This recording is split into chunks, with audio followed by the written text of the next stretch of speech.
2:47 a.m. I woke up to the sharp smell of burning plastic and wood. At first, I thought I was having a nightmare, but when I started coughing and my throat burned from the smoke, I realized this was no dream. I jumped out of bed. Black smoke was slithering under my bedroom door like a snake. I ran to grab the door handle. It was searing hot. I couldn't even touch it. Sarah! My dead wife's name escaped my lips, even though I know she is gone. But her memories were in this house. The curtains she hung, her favorite reading corner, the drawer full of our wedding albums. Everything was being eaten by the fire. I barely managed to break the back window and escape onto the lawn.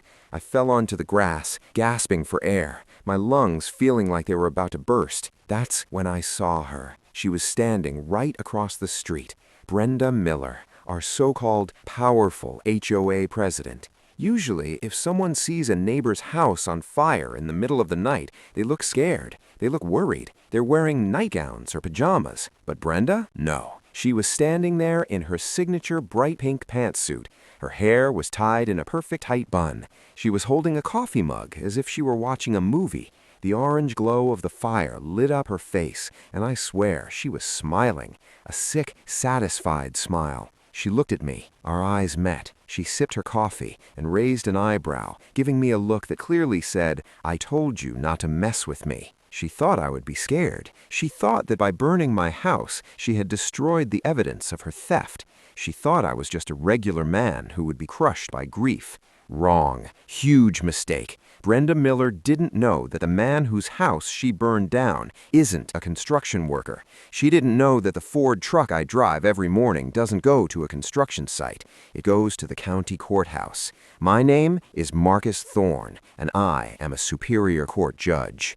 I am the one waiting to sign the warrant that will rot her in jail for the rest of her life. But before we get to that part, you need to know how this all started. If you like seeing bullies get a harsh lesson and want to see how an arrogant woman stepped into her own trap, then sit tight, because this story isn't just about revenge, it is about justice. Let's go back 3 months. I bought this house to find some peace. After my wife, Sarah, died of cancer, I couldn't handle the noise of the city anymore. Sarah always wanted a house in a quiet neighborhood, surrounded by trees, where you could hear birds singing and read books on the porch. Pine Valley Estates seemed perfect. Big oak trees, clean streets, and beautiful houses. When I bought the house, the real estate agent told me, "Sir, the HOA here is a little strict, but they keep the neighborhood beautiful." A little strict. I didn't realize back then how lightly he had said those words. I'm a quiet man. I don't like talking about my private life. When I come home from work, I don't want anyone to know what I do. After listening to criminals, liars, and lawyers argue in the courtroom all day, I just want silence at home. So I didn't tell anyone here that I'm a judge. I drive my old Ford F-150 truck. On weekends, I wear flannel shirts and jeans and work in my garden. The neighbors saw me and thought I was maybe a retired mechanic or a simple contractor. And that was my first crime in Brenda's eyes. I didn't fit her VIP standards. The day was Tuesday. I remember the date clearly because that was the beginning of my hell. I had parked my old Ford F-150 truck in front of the garage and unloading some wooden planks. Sarah had a dream of having a small reading bench in the garden. I was building that. Suddenly, I heard the crunching sound of gravel. Along with it came the smell of strong perfume, so strong it felt like the oxygen in the air had disappeared.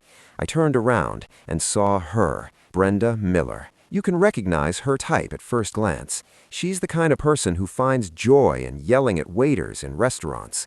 She isn't very tall, but the way she stands makes it look like she owns the whole world. That day, she was wearing a lemon yellow suit, huge black sunglasses, a clipboard in her hand. She stood in my driveway as if I was trespassing on her private land. "Excuse me," her voice was harsh, like nails scratching on glass. I took off my glove and said calmly, "Yes, can I help you?" She lowered her glasses to the tip of her nose and scanned me from toe to head. There was such disgust in her eyes, as if I were a dirty stain on her expensive carpet. "Are you the delivery man or the new gardener?" she said, tapping her clipboard. "We don't allow commercial trucks or workers after 10 a.m. Haven't you read the rules?" I was a bit surprised. Working on my own house, and she calls me the hired help? I smiled slightly and said, "No, ma'am, I'm not the gardener. I'm the owner of this house, Marcus Thorne. I moved in last week." For a moment, she looked confused, but that vanished in a second. It was replaced by annoyance. "Oh," she said, sounding like I had disappointed her. "I'm Brenda Miller, the HOA president of this neighborhood, and honestly, we expected someone more classy for plot number 5. My ears got hot, but I'm a judge. Patience is part of my profession. I didn't get angry. She pointed a finger at my truck. She had long red nails. "Anyway, Mr. Thorne, put this junk," she gestured to my Ford truck, "inside the garage. Keeping this kind of old vehicle in the driveway is against our community guidelines. It lowers the property value of the neighborhood." "Ma'am, I'm just working. I'll put it in as soon as I'm done," I replied calmly. "Right now," she said in a commanding tone. Then she pulled a small notepad from her pocket and scribbled something. She tore the paper and handed it to me, a pink slip. "This is an official warning. Next time, it will be a $50 fine. And yes," she turned around as she was leaving, "your grass looks taller than 1.5 inches. Our rule is 1.2 inches. Cut it by tomorrow. Welcome to Pine Valley." She walked away, her heels making a clack-clack sound. I stood there looking at the pink slip. The smell of that strong perfume still lingered. I didn't know then that this small piece of paper was like a declaration of war. I thought it was just the madness of a cranky woman. I thought if I followed the rules, she wouldn't bother me anymore. If I had known that 3 months later this woman would burn down the house holding my wife's memories, maybe I would have taken different measures that day. But I remained silent, and that was my mistake, because people like Brenda think silence is weakness. That night after dinner, I opened my laptop and downloaded the HOA rulebook, a 200-page PDF. I'm a judge. Reading law is my addiction. I thought, okay, Brenda, you want rules? I'll show you rules. But I couldn't imagine what she was actually hiding behind this rulebook. The next few weeks were just minor harassment, but the real game started when I put up a small American flag in front of my house. Brenda couldn't tolerate that.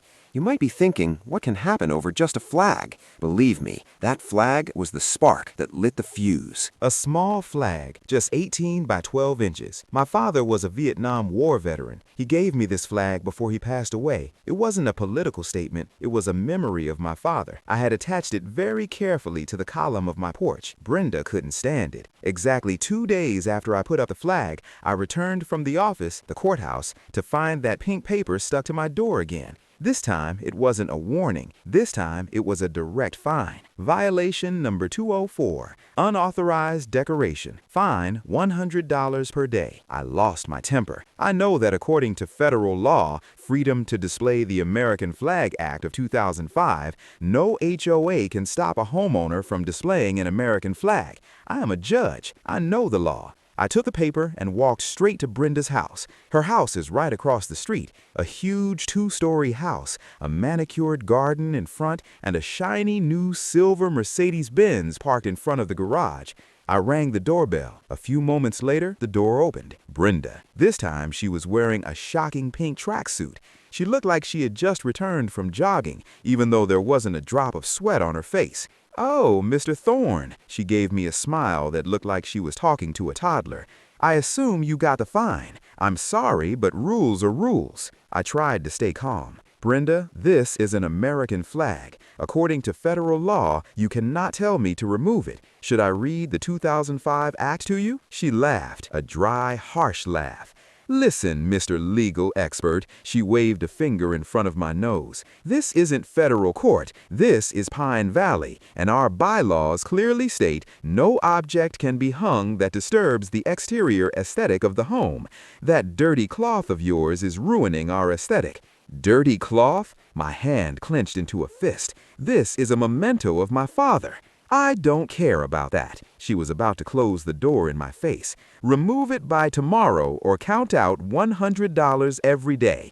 And yes, you need to change that checked shirt. You look like you're going to chop wood in the jungle." The door slammed shut in my face. I stood there. My body was shaking with rage. I could have told her right then, "Brenda, I am a Superior Court judge in this county. I can make you lick this porch." But I didn't, because in court, we learn. Never show all your cards to the enemy. Let them think they are winning. I went back home. I didn't remove the flag, but I started noticing other things. The next month was hell. Brenda started inventing new rules every day. Monday, Your garbage bin was out for 10 minutes too long. Fine, $50. Wednesday, your garage door was open. Fine, $75. Friday, there are weeds in your lawn grass. Fine, $200. I didn't pay the fines. I saved them in a file. I named the file Project Pink. But this wasn't just happening to me. One afternoon, I was talking to my neighbor, Gil.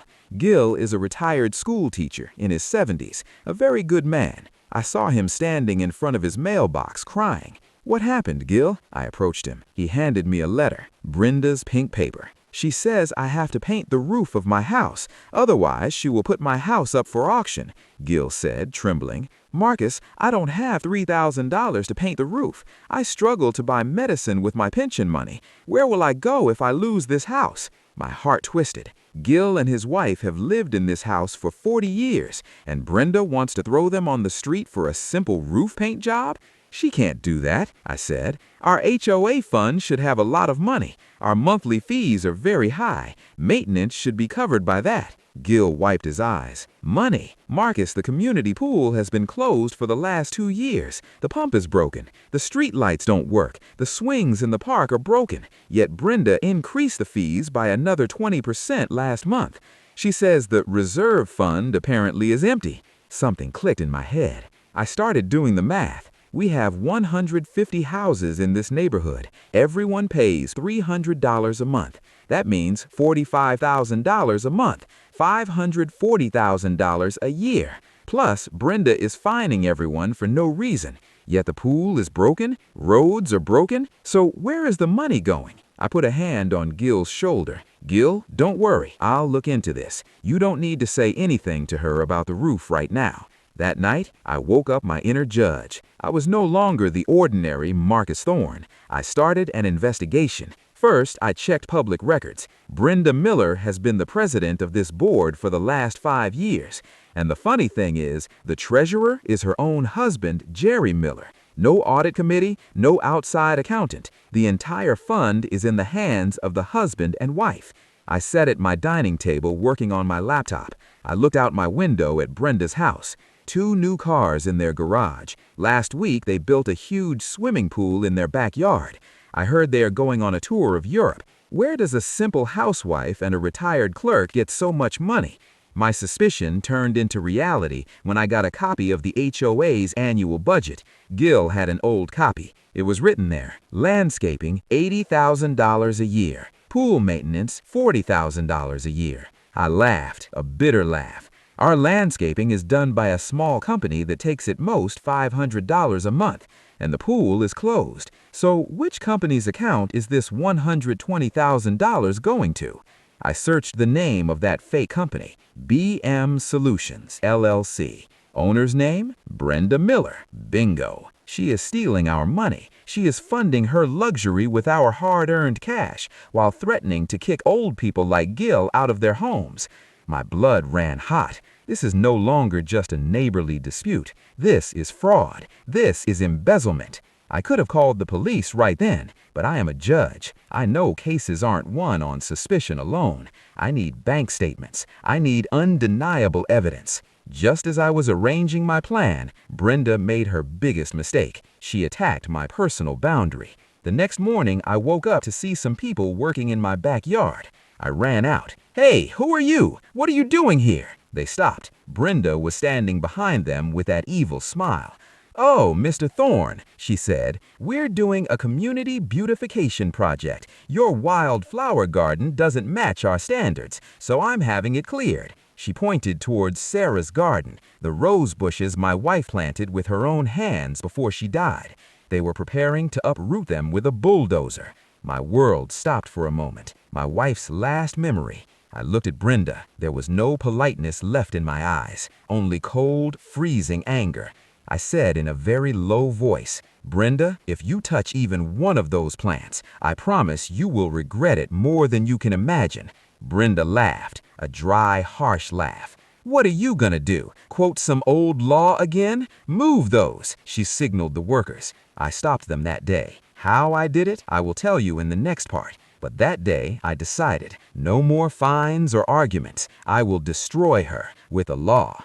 I went to my garage and took out some old files, and I made a phone call to an old friend who now works in the FBI's white-collar crime division. Brenda wanted a war. Fine. She has now declared war against a judge. I was jolted awake by a screeching mechanical sound. That specific sound of metal grinding against metal is enough to make any car lover's heart sink. I grabbed my coffee mug and rushed to the window. What I saw made my blood run cold. A massive yellow tow truck was parked in my driveway. They were hooking up and lifting my father's vintage Ford F-150, a truck filled with memories. I ran outside without even putting on shoes. "Hey, stop! What are you doing?" I screamed. The tow truck driver, a massive guy chewing gum loudly, said, "HOA orders, boss. Illegal commercial vehicle parking. We've been told to seize it." "Illegal? This is my personal vehicle, and it's parked in my own driveway." I stepped toward the driver. Right then, I heard that familiar clicking sound of heels. Brenda. She shouted from her lawn, "Good morning, Mr. Thorne. I told you to get that junk out of my sight. You didn't listen, so I had to take action." She tucked her hands into the pockets of her pink suit with an air of self-righteousness. "Don't worry, you'll get it back once you pay a $300 fine and a $200 towing fee. That is, if they don't take it to the scrapyard first." My rage was hitting the ceiling. I looked the driver straight in the eye. My voice was low, but so heavy with authority that he stopped chewing. "Listen," I said, "I don't know what this woman told you, but you are on private property. If you move this truck even an inch without my permission, I will file grand theft auto charges against you and your company. And believe me, I have the power to win that case." The driver looked at me. He didn't see fear in my eyes. He saw absolute confidence. He glanced at Brenda, then unhooked the truck. "Ma'am, I'm staying out of this. He's talking about legal action," he said, and drove away. Brenda was fuming. "You shouldn't have done that, Marcus. You think you've won? Just wait and see what I can do." I saved the truck that day, but I knew this was just the beginning. The next 2 weeks were the ultimate mental torture. Brenda knew she couldn't beat me legally, so she started attacking my reputation. She spread rumors that I was a suspected criminal. She told neighbors, "The man lives alone, has no family, his truck is suspicious. Do you even know what he really does? Keep your kids away from him." When I went to the grocery store, I noticed people whispering and looking at me sideways. Mothers would grab their children's hands and pull them away. Gil, my neighbor, came to me in secret one day and said, "Marcus, Brenda is telling everyone you have a criminal record. She's making people sign a petition to kick you out of the neighborhood." As a judge, hearing such disgusting lies about myself felt worse than death. My hands were itching to slap her with a defamation suit, but I held back. I knew that to catch a big fish, you have to let it swallow the small bait first. I let her focus on me so she wouldn't notice I was closing in on her. I dove headfirst into my Project Pink investigation. I started with BM Solutions, LLC. Public records showed the company was registered to a P.O. box address. I checked it on Google Maps. It was a narrow alley behind a dilapidated building on the edge of town. No office, no signboard. Yet this company was taking $10,000 a month from our funds as consultancy fees. I dug deeper. Brenda had changed the HOA rules 2 years ago. Previously, any expense over $500 required signatures from 3 committee members. She changed it so that the president could spend up to $5,000 at their sole discretion. And that's exactly what she was doing. She was writing checks for $4,900 repeatedly, so no extra signatures were needed. Where was the money going? Greenleaf Landscaping, owned by Jerry Miller, her husband. Pool Perfect, Inc., owned by Brenda's brother. Elite Security Services, non-existent. I created a spreadsheet. Over the last 3 years, they had siphoned nearly $400,000. Our roads were broken because the money was in Brenda's pocket. Gil couldn't fix his roof because that money was paying the installments on Brenda's Mercedes. I had the gunpowder. I just needed the perfect moment for the explosion. Then I found something that shocked even me. To renovate the neighborhood community center last year, Brenda took out a $150,000 loan in the name of the HOA. The bank granted the loan because she used all of our houses as collateral. This meant if Brenda stole the money and fled, or if the loan wasn't repaid, the bank could seize everyone's homes. Gil's house, my house, everyone's. My hands shook as I held the document. This wasn't just theft. She was gambling with our lives. I decided I wouldn't fight alone anymore. I needed a team. I called Gil and 2 other trusted neighbors, Mrs. Gibble, a retired nurse, and Tom, a young IT engineer, to my garage. "Do you want to know why our pool never gets fixed?" I asked, turning my laptop toward them. Gil stared at the screen, his eyes widening. $400,000? He whispered. "Marcus, is this real?" "Every penny," I said. "And there's worse news. She mortgaged our homes to the bank." Mrs. Gibble started crying. "This house is all I have left after my husband passed. She wants to take it?" "No," I said firmly. "She won't, because we're going to stop her. But we have to move carefully. If she suspects we know, she'll destroy the evidence." Tom, the IT guy, asked, "What can I do?" "We need proof she's using this money for personal expenses. I don't need to get inside her house, but I need undeniable visual evidence." Just then, my phone's camera alert went off. It was my front door camera. I checked a live feed. Brenda was standing on my porch with a can of spray paint. She was scrawling large red letters across my door. I ran out of the garage. "Brenda!" She jumped. She was holding the red can. On my beautiful oak door, she had written, "Criminal lives here." Even though she was caught red-handed, she smirked, a crazed, manic smile. "This is for you, Marcus. Just warning the neighbors." She didn't know that right above that door was a hidden 4K camera that recorded her every move, and she didn't know that 3 witnesses inside the garage had seen everything. I didn't call the police that night. If I had, they would have just fined her for vandalism and she would have been out on bail. I wanted her for something much bigger. I wanted to end her career so she could never show her face again. I told Gil, "Tomorrow morning we file a petition. We demand a forensic audit." Brenda wanted a war. Now she has one, but she has no idea who her opponent really is. However, I didn't realize then how vicious a cornered rat can be. When she gets that audit letter, she won't stop at vandalism. She will play with fire. Literally. After the vandalism incident, I didn't go to the police. I knew the police would come, write a report, maybe give Brenda a warning, and she would become more careful. The best way to beat an enemy is to let them think they are safe, while you are pulling the ground out from under their feet. For the next 2 weeks, I turned my house into a fortress. But looking from the outside, no one would realize it. I love working with technology. I ordered some special gear online. Birdhouse camera. I built a new birdhouse on top of the garage. Inside it, a high-definition 4K camera was hidden, directly covering my driveway. Rock camera. I placed a fake rock among the garden stones, which had a motion sensor camera inside. Cellular backup. Brenda is clever. She might jam my Wi-Fi or cut the electricity. So I bought cameras with solar panels and SIM cards. Even without power, these would keep uploading videos to the cloud server. I know the law. In my state, single-party consent or public view recording is legal. Installing cameras to protect one's own property is completely legal. Brenda didn't know that whenever she stepped onto my property, her every breath was being recorded. Now it was my turn to strike back. Gil and I prepared our audit petition. A total of 60 neighbors signed it. We didn't send this by ordinary mail. I hired a process server so he could legally hand the notice to Brenda. It was Friday afternoon. I was watching on my new camera monitor. A man rang Brenda's doorbell. Brenda opened the door, smiling, probably thinking a parcel had arrived. The man handed her a thick brown envelope and said, "Ma'am, you are served. Legal notice for forensic audit." Brenda's smile vanished instantly. She opened the envelope and looked at the papers. I saw on the monitor her face turning red as a tomato. She screamed and lunged at the man, but he had already gotten his car and left. She threw the papers on the ground. Then she looked directly at my house. She gave a look into the camera lens that would send a cold shiver down any ordinary person's spine. That afternoon, my phone rang. Unknown number. "Hello?" "Do you think you're very smart?" Brenda's voice, hissing like a snake. I said calmly, "I don't know what you're talking about, Brenda. I just want to know where our money is." "You are playing with fire, Marcus," she screamed. "You don't know who I am. I run this neighborhood. If you don't withdraw this petition, I will make your life hell."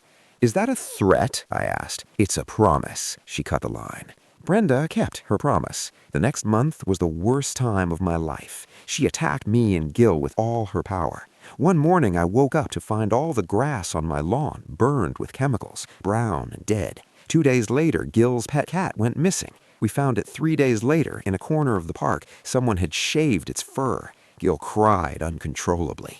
But Brenda didn't know these petty attacks wouldn't stop me. Rather, they made me more sure that she was scared. A cornered rat comes to bite. The audit was supposed to start on November 1st. Brenda knew the day the auditors opened the books, her game would be over. Her theft of $400,000 would be revealed. Her ticket to jail was confirmed. So she became desperate. She wanted to stop the audit at any cost. It was exactly 1 week before the fire. I was returning from the grocery store. It was evening, few people on the street. Suddenly, a black SUV came up beside me and drove slowly. I stopped. The window rolled down. Brenda was in the driver's seat. Beside her was her husband, Jerry. Jerry couldn't look at me. He was looking down, but Brenda was looking right into my eyes and smiling. "Beautiful evening, isn't it, Marcus?" she said. I didn't answer. I gripped my shopping bag tightly. "I heard you're very serious about the audit," she said, her voice very soft but terrifying. "Look, we neighbors can get along. Maybe we can waive your garage fines." "Is this a bribe?" I laughed. "Brenda, you stole $400,000. You think you can buy me by waiving a $200 fine?" Her faded. Her eyes narrowed. "You are very stubborn, Marcus. Stubborn people don't last long." She leaned forward a little and whispered, "Accidents don't come with a warning. Gas leaks can happen. Electric short circuits can happen. Houses can burn down any time. Right?" This was a direct death threat. I took a step toward the car. I said in a low voice, "Brenda, if you harm even one brick of my house, I won't just send you to jail. I will ensure you spend the rest of your life in a cell where you can't see the sky through the window. See you in court." Brenda said nothing. She just rolled up the window and drove away. I knew she would do something, but I didn't think she would stoop so low. I went home and took all my important documents, copies of the petition, spreadsheets of the theft proof, out of a locker and put them on my desk. I thought I'd put them in a bank locker tomorrow morning. That was my mistake. I thought maybe she would slash my car tires or break a window. I never imagined she would try to burn me alive. The audit date was getting closer. Brenda had no time. She needed to destroy all evidence. And all my evidence was inside my house, in my home office. And that is how we came back to that night, 2:47 a.m. Brenda Miller, who thought she could wipe out all evidence with fire. She thought seeing my burnt house would make me back down. But she didn't know what I had hidden around my house. She didn't know my server was always awake to record her accident theory. The fire is roaring. I'm sitting on the grass. Before my eyes, all my memories are burning to ash. But my tears have dried up. Now there is only fire there.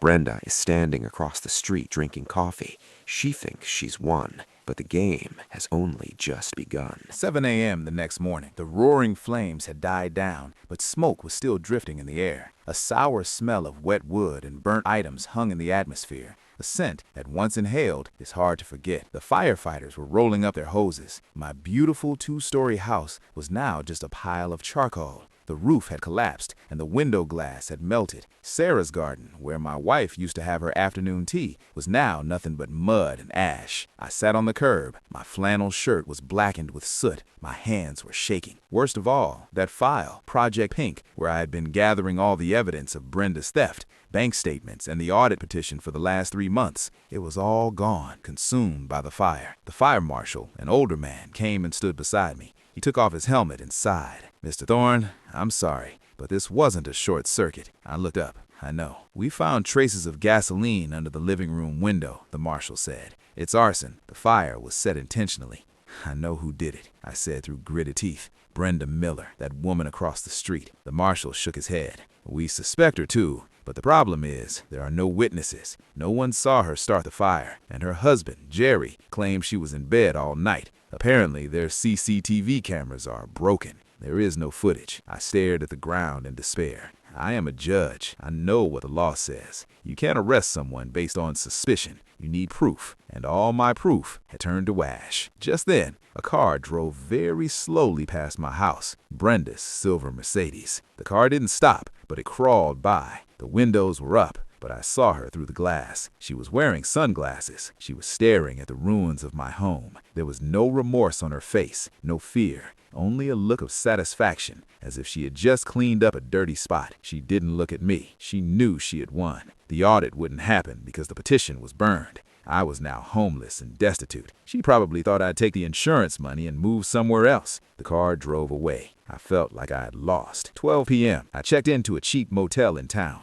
I still smelled of smoke. I didn't even have the energy to take a shower. Gil had offered to let me stay at his place, but I didn't want Brenda to know where I was. I lay on the bed, staring at the ceiling, lost in thought. I was thinking of Sarah. I had promised her I would protect this house. I had failed. Just let it go, a part of my mind whispered. Take the insurance money and move far away. I'm tired of this dirty politics. I picked up my laptop bag from the floor. It was covered in soot, too. Luckily, it had been in my car, so it hadn't burned.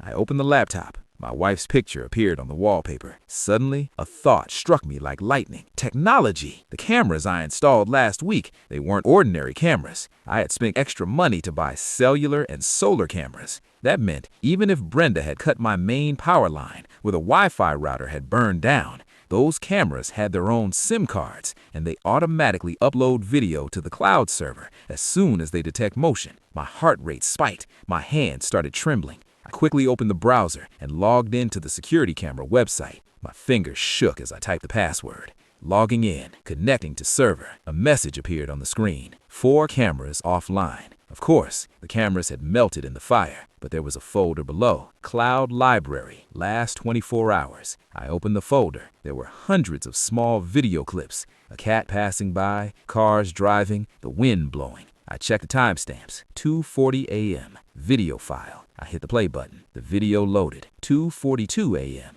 Darkness all around. Suddenly, a shadow appeared. Someone was approaching the back of my house. They were carrying a large red jerry can. The figure came up to my living room window. They were wearing a hoodie, and the face wasn't clearly visible. Then the person pulled the hood back slightly to wipe away sweat. In the infrared light, the face looked black and white, but there was no mistaking it. That chin, those eyes. Brenda Miller. She poured gasoline on the window pane. Then she pulled a lighter from her pocket. The flame of the lighter illuminated her face for a split second. She was smiling, that same manic smile. She threw the flame. The curtains ignited instantly. She ran away. End of video. I paused the video. Right on the frame where the lighter's glow revealed her face. This wasn't just evidence. This was a death warrant. Brenda thought she had burned my files. She didn't realize she had immortalized her crime in a digital format. All the fatigue in my body vanished instantly. I didn't close the laptop. I reached straight for my phone.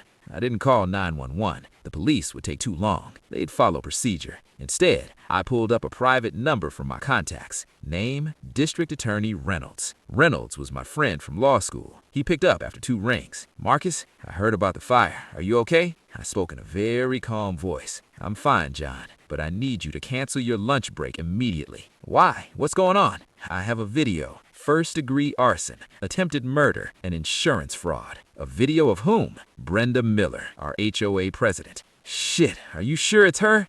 I'm emailing you the video now. I want you to go to a judge immediately and get an arrest warrant. And hey, John, yeah? Make sure to add a no bail clause to the warrant. This woman is a flight risk. John chuckled. You know I'll do that. I'm calling the police chief right now. I hung up the phone. I looked out the window. My house had burned down, true, but tonight, Brenda's world was going to burn. She had called a meeting. I heard she scheduled an emergency meeting at the community center tomorrow afternoon. She would probably announce that the fire was due to my negligence and that I should be kicked out of the neighborhood. Brenda always loved to show off. She always wanted the spotlight. All right, Brenda, you get your spotlight tomorrow afternoon, but it won't be the kind you like. I stood up. I pulled my only surviving black suit out of my suitcase. It needed dry cleaning, but it would have to do. Tomorrow morning, I wouldn't be going there as victim Marcus. Tomorrow, I would walk in as Judge Marcus. And tomorrow, the history of Pine Valley was about to change. 4 p.m. the next day, Pine Valley Community Center. The place was packed to the brim. Usually, no one wants to come to HOA meetings, but today, everyone was there. There was only one reason: fear. Everyone saw how my house burned down. Everyone knew how ruthless Brenda could be.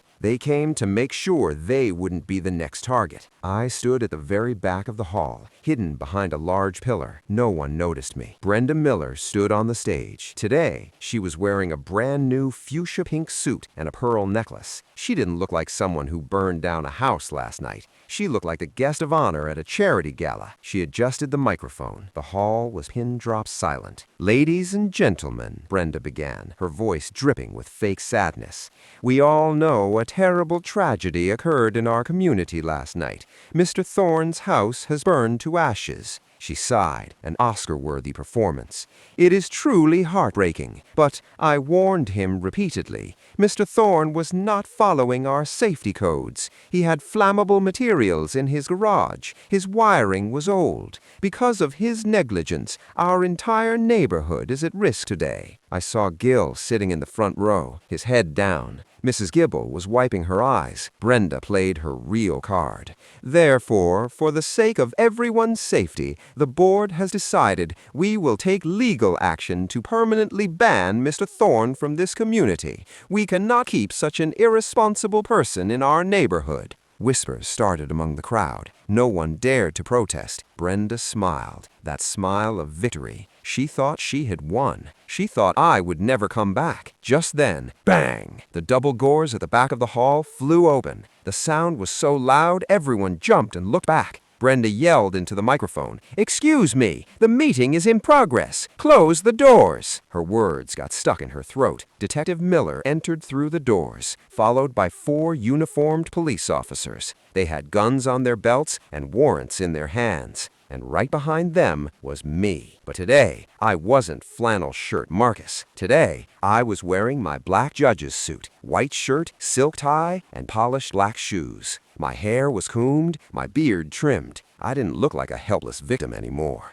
I walked straight down the aisle. Click, click, click. The sound of my shoes broke the silence of the hall. Brenda screamed from the stage, "What is happening? Officer, this is a private meeting. Why are you here?" Detective Miller ignored her. He walked toward the stage. I went and stood right next to the projector. Gil looked at me in shock. He had never seen me in a suit. "Brenda," I said, standing below the stage. My voice was calm, but the whole hall heard it. "You were talking about safety codes, weren't you?" Brenda took a moment to recognize me. "Marcus, what are you doing here? Get out, I'll call security." No need to call security. I pulled a USB drive from my pocket. "The police are already here." I connected the drive to the laptop. The big screen behind her lit up. "You were telling everyone the fire was my fault." I stepped toward the microphone. Brenda backed away. "Let's see what the truth is." I hit the play button. 150 pairs of eyes glued to the screen. The video started. Night vision footage, but crystal clear.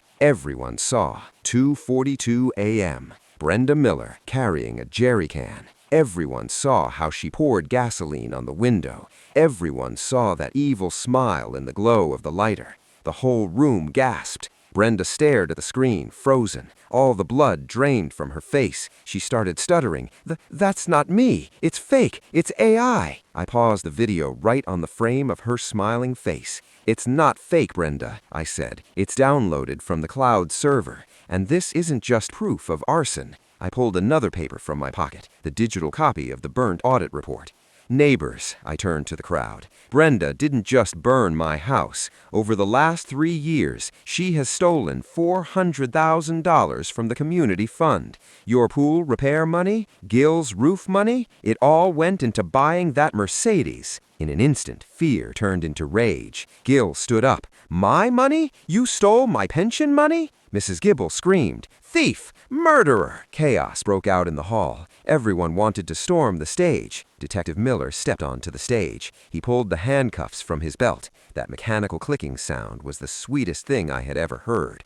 "Brenda Miller," Detective Miller announced, "you are arrested for first-degree arson, grand larceny, and attempted murder." "No, you can't touch me," she screamed. She tried to run, but an officer grabbed her. "Where is my husband? Jerry! Jerry, do something!" She looked for her husband in the crowd. But Jerry Miller? He had slipped out the back door long ago. Rats leave a sinking ship first. As Brenda was being handcuffed, she was thrashing around like a madwoman. Her beautiful fuchsia suit got wrinkled. Her hair bun came undone. She saw me. I was standing near the stairs of the stage. She screamed at me, "Marcus, you can't do this. I am the president of this neighborhood. I will destroy you. You don't know who I can talk to." The police were dragging her away. As she passed me, I stopped her. I leaned in close to her ear. "Brenda," I whispered, "you asked if you knew who I was. Now let me tell you who I am." She looked at me, confusion in her eyes. "I am not a handyman. I am not a retired mechanic." I pulled my ID card from my pocket and held it in front of her eyes. "Honorable Marcus Thorne, Superior Court Judge." Her eyes almost popped out of her head. Her jaw dropped, but no sound came out. "The search warrant and arrest warrant used to catch you today, I signed them myself this morning. Your case number is 4920, and I will make sure you do not get bail." All the strength left Brenda's legs. She would have collapsed right there if the police hadn't held her up. Her pride, her power, her threats, everything turned to dust in a second. She realized she hadn't just stepped on a tail. She had walked into a lion's den. The police dragged her away. Her screams, "No, I won't go to jail. I am Brenda Miller," slowly faded away. There was pin-drop silence in the hall. Everyone was looking at me. Gil walked slowly toward me. He looked at my suit, then at my face. "Judge? You were a judge this whole time?" I smiled, a tired smile. "Yes, Gil, but first and foremost, I am your neighbor." Suddenly, someone clapped, then another. Then the whole hall erupted in applause. Some whistled, some shouted, "Thank you." I stood in the middle of that applause. I have no home. Everything I own is burnt. But I felt today I delivered the best verdict of my life.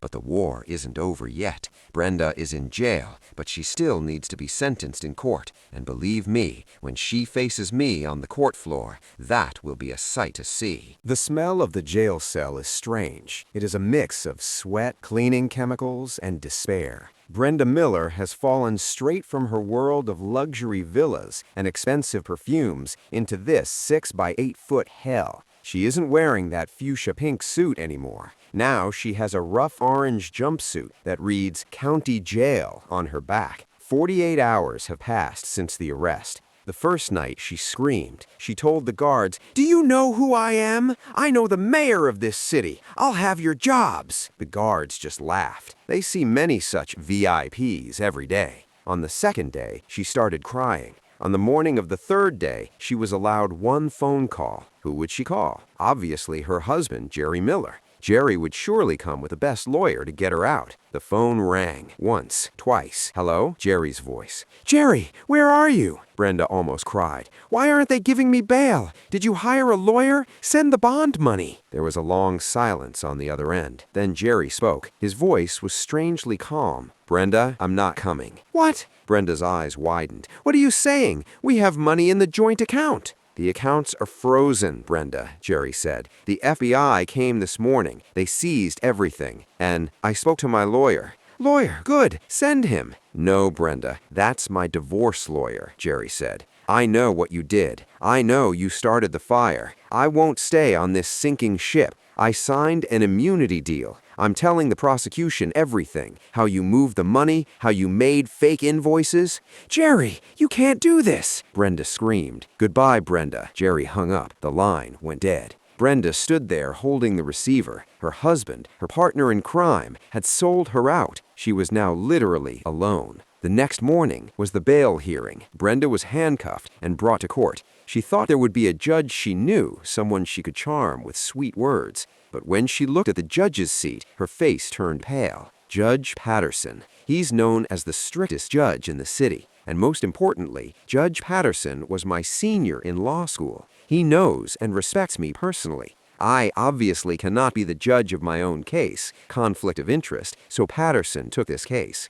I was sitting in the first row. Brenda looked at me. There was no arrogance in her eyes anymore, only fear. I looked at her and nodded slightly. "Welcome to my world." Brenda's public defender stood up. "Your Honor, my client is a respected community leader. She won't run. We request house arrest and $500,000 bail." The prosecutor stood up. He handed a paper to the judge. "Your Honor, we strongly oppose this. Yesterday, we recovered an e-ticket from Mrs. Miller's laptop. She bought a one-way ticket to Mexico City. She is a high flight risk." Judge Patterson looked at Brenda over his glasses. Mexico? He frowned. Mrs. Miller, looks like you planned a long vacation. He banged his gavel. Bail denied. Remanded to custody. Brenda screamed, "No, this is unfair. I am a sick woman." The guards dragged her away. I stayed in my seat. Round 1 over. 3 months later, the trial began. Usually, defendants in these cases accept a plea deal, admitting guilt for a lighter sentence. The prosecutor offered her 10 years in prison if you plead guilty. But Brenda Miller is a narcissist. She believes she can charm the jury. She thinks she's innocent, so she rejected the deal. She wanted a full trial. This was the biggest mistake of her life. The court was packed. Everyone from our neighborhood came. Gil, Mrs. Gibble, Tom. Everyone wanted to see the fall of their tyrant queen. When I stood in the witness stand, the room went silent. Brenda's lawyer tried to attack me. "Mr. Thorne, are you sure the person in that video was my client? It was night. It was dark." I smiled. "Objection," I didn't say because I'm not a judge now, I'm a witness. I answered calmly. "The video is 4K resolution, infrared night vision. I had a forensic expert run facial recognition. It's a 99.9% match. Besides," I looked at the jury, "look at the light on her face when she flicks the lighter. That smile. I know that smile. She gave that same smile when she threatened me, saying accidents happen." Then I brought out the spreadsheets. Not just the fire. Look at these bank statements. $402,000. Our community's money. She paid installments for her BMW and Mercedes with this money. She bought the Mexico ticket with this money. The jury, 12 ordinary people, I could tell what they were thinking by their faces. They looked at Brenda with disgust. One juror, an older woman, was shaking her head. Brenda sat in the dock shaking her head. Lies, all lies. But her lawyer kept stopping her. The most crucial moment came when the prosecutor played the fire video again. On the big screen, Brenda was seen pouring petrol. The fire ignited. Brenda covered her ears with both hands. She couldn't look. The final day. It took the jury only 45 minutes to reach a verdict. A quick verdict means only one thing, a clean sweep. We all stood up. Judge Patterson asked, "Have you reached a decision?" The jury foreman said, "Yes, Your Honor." First-degree arson? Guilty. Grand larceny? Guilty. Attempted murder? Guilty. With each guilty, Brenda's body seemed to shrink a little bit. She put her head on the table and started sobbing. Judge Patterson took off his glasses and looked at Brenda. There was no mercy in his eyes. "Mrs. Miller," the judge said, "I have seen many criminals in my 30-year career, but I have seen very few as arrogant and ruthless as you. You didn't just burn a house, you burned the trust of a community. You thought you were above the law. Today, the law has shown you your place." He picked up his pen. "I sentence you to 25 years in prison, and you will not be eligible for parole for the next 15 years. 25 years. Brenda is 50 now. That means when she gets out, she will be 75. Her life is over." The police officers lifted her up to take her away. Brenda walked unsteadily. She stopped as she passed me. Tears were in her eyes. Her mascara smeared all over her face. She looked at me. No threats this time. She begged, "Marcus, please, we were neighbors. You're a judge. Do something. 25 years is too much. I'll die in there." I looked into her eyes. I remembered that night. Fire burning in my wife's garden. She was smiling. I said in a low voice, "No, Brenda, we were not neighbors. You were a tyrant, and I was your victim." I leaned forward a bit. "You liked fire, didn't you? Now sit in hell and enjoy the fire." The police dragged her away. Her crying faded behind the door. I walked out of the court. The sun was shining outside. Gil and the others were standing there. Seeing me, they ran over. Gil hugged me. "Thank you, Marcus. You saved our lives." I looked at the sky. The air is very clean today. The smell of burning is gone. The feeling of getting justice is truly different. But the story doesn't end here. Something new needs to be built from the ruins, and I want to keep that last promise of mine. 6 months have passed. This morning feels different. There is no smell of burning in the air anymore. Instead, there's the scent of fresh-cut brass and new paint. I'm standing in my driveway. In front of me stands a new 2-story house. It looks just like the old one, but stronger. When the insurance company saw the police report and the video footage, they paid the full amount without any questions. Even with the compensation I received for arson and malicious damage, I was able to build the house even more beautifully than before. Sarah's garden is back. I planted new white rose saplings with my own hands. The first flower bloomed this morning. "Hey, Marcus!" I turned around. Gil was coming over. He had a jug of cold lemonade in his hand. 6 months ago, this man looked like he was about to have a heart attack. Now he looks 10 years younger. "Must be thirsty." Gil held out a glass. "Thanks, Gil," I smiled. "How's the job as the new treasurer going?" Gil smiled. "Amazing. We finished the audit last week. All of Brenda's assets, her Mercedes, her villa, her jewelry, were sold at auction. The court returned that money to our HOA fund. Yes, after Brenda went to jail, the court seized all her property. With that money, we paid off the entire loan. Gil's roof is fixed, the pool pump is fixed, and the biggest news, our monthly fee has dropped from $300 to $100. "Do you know how Brenda is doing?" Gil asked. I took a sip. "I heard she's working in the prison laundry. She gets paid 12 cents an hour. Those beautiful males of hers are gone." We both laughed. It wasn't a cruel laugh. It was a laugh of relief. I sat on the porch thinking. Life is strange. I came here just wanting peace. I didn't want a war. But when the war came to my doorstep, I didn't run away. Many people ask me, "Why didn't you say you were a judge from the start?" My answer is very simple. I wanted them to respect me as a human being, not for my title.